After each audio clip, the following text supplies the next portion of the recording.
CIST, le club de Montpellier qui vient de faire la terrible annonce. Un jeune joueur de l'équipe, seulement âgé de 20 ans, vient de perdre la vie.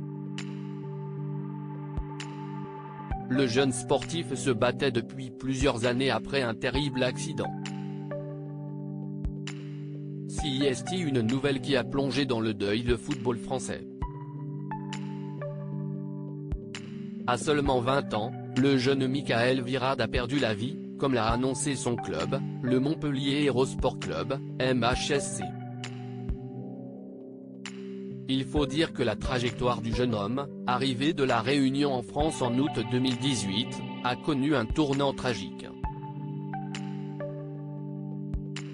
Repéré par les recruteurs du club du sud de la France, le jeune homme intègre le centre de formation du club qui a notamment vu passer Olivier Giroud dans ses rangs.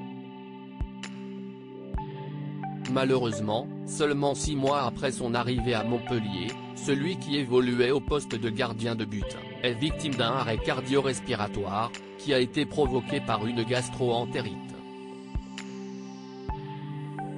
Un terrible événement qui va plonger Michael Virade dans le coma pour une très longue période. En effet, cela faisait maintenant 4 ans que le prometteur footballeur était dans cet état et il ne s'en est finalement pas sorti. CIST, finalement son club qui a appris la bien triste nouvelle ce mardi 22 août à travers ses réseaux sociaux. Le MHSC a eu la tristesse d'apprendre la perte de l'un de ses anciens jeunes joueurs du centre de formation, Michael Virade. Nos pensées vont vers ses parents et sa sœur Leïla, vers sa famille et ses amis, ses anciens coéquipiers et entraîneurs, déclare le club qui évolue en Ligue 1, avant de conclure avec un dernier mot pour son joueur, repose en paix Mika. Un problème non détecté aux conséquences dramatiques. Quelques années en arrière, les parents du jeune footballeur s'étaient exprimés pour Midi Libre sur l'état de leur fils et si les nouvelles n'étaient pas bonnes, ils gardaient malgré tout espoir. Ils nous ont dit qu'il avait trop de séquelles, qu'il allait le débrancher et qu'il fallait signer le papier pour les dons d'organes. Mais son cœur allait bien.